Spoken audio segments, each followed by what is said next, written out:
नेता प्रवीण राम ने 3 महीना बाद जामीन મળ્યા।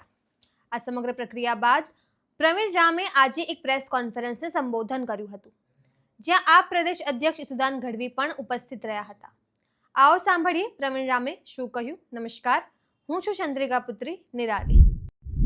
ખેડૂતોની આ લડાઈ અને આ અમારો જેલવાસ જે છે એમની અંદર અમને તોડવા માટે, ખેડૂતોના અવાજને દબાવી દેવા માટે ભાજપની સરકારે અમને 108 દિવસ જેલમાં રાખ્યા। આજે 109મો દિવસ છે।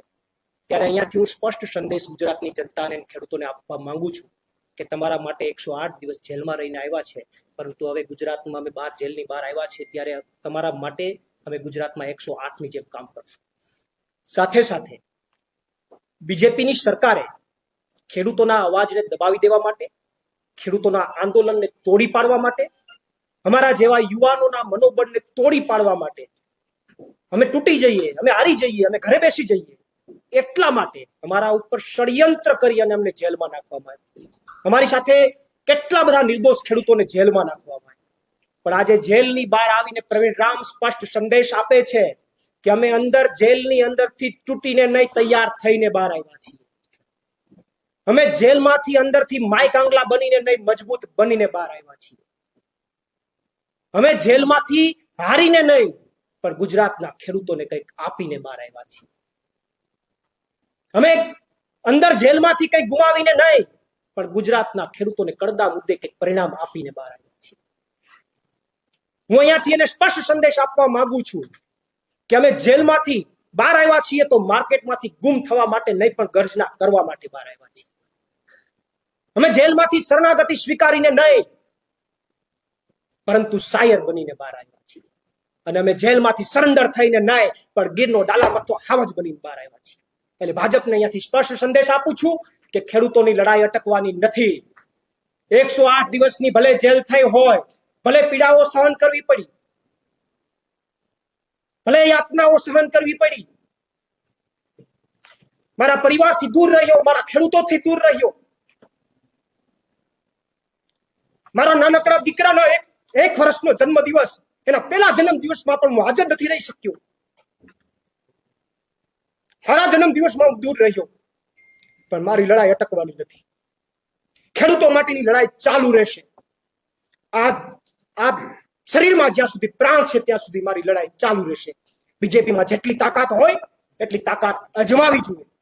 મારી લડાઈ ખેડૂતો માટે, ગુજરાતના યુવાનો માટે અને ગુજરાતની જનતા માટે ચાલુ રહેશે।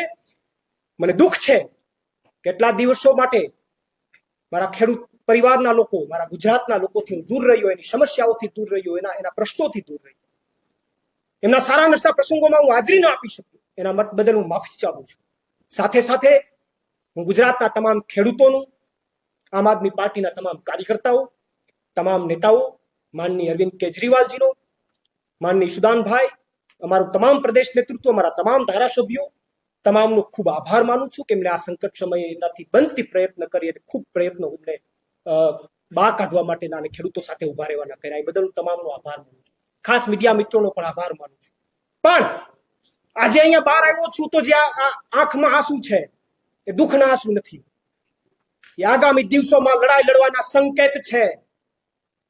અને આગામી દિવસોમાં મજબૂત લડાઈ લડીશું અને બતાવીશું કે અમે તમારાથી ડરવાના નથી, અમે તમારાથી હિંમત હારવાના નથી, અમારી લડાઈ ચાલુ રહેશે। આભાર।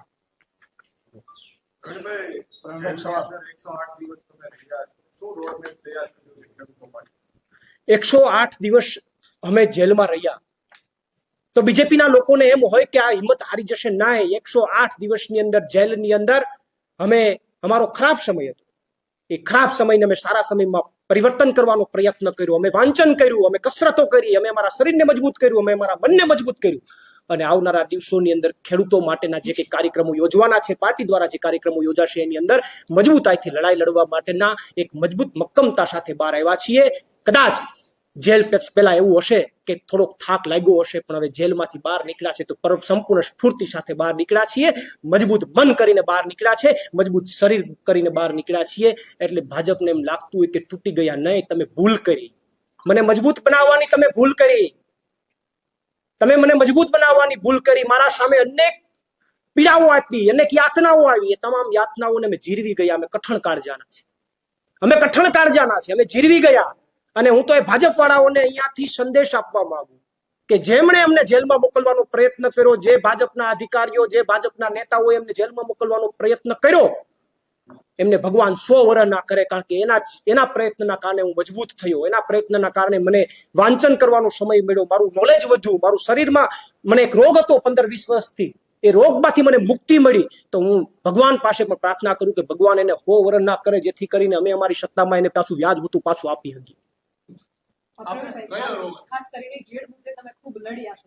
આગામી સમયમાં હવે ઘેડને લઈને શું રણનીતિ છે? કેમ કે ખેડૂતો રાહ જોતા હતા કે ધ્રોણભાઈ બહાર આવે ને ઘેડનો અવાજ ફરીથી. ચોક્કસથી ઘેડ મુદ્દે મારી 14 દિવસની પદયાત્રા સતત ચાલુ રહી. ખેડૂતોની વચ્ચે હું રહ્યો.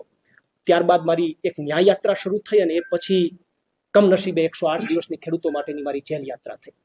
હું બહાર નીકળીને આજે જ કેશોદ જવાનો છું, મઢડા માતાજીના દર્શન કરવાનો છું અને મઢડા માતાજીના દર્શન કરીને ત્યાંથી જ પ્રણ લેવાનો છું કે ઘેડના મુદ્દે હજુ પણ જે કંઈ પણ લડાઈઓ લડવી પડે એ લડાઈઓ લડવા પ્રવીણ રામ તૈયાર છે.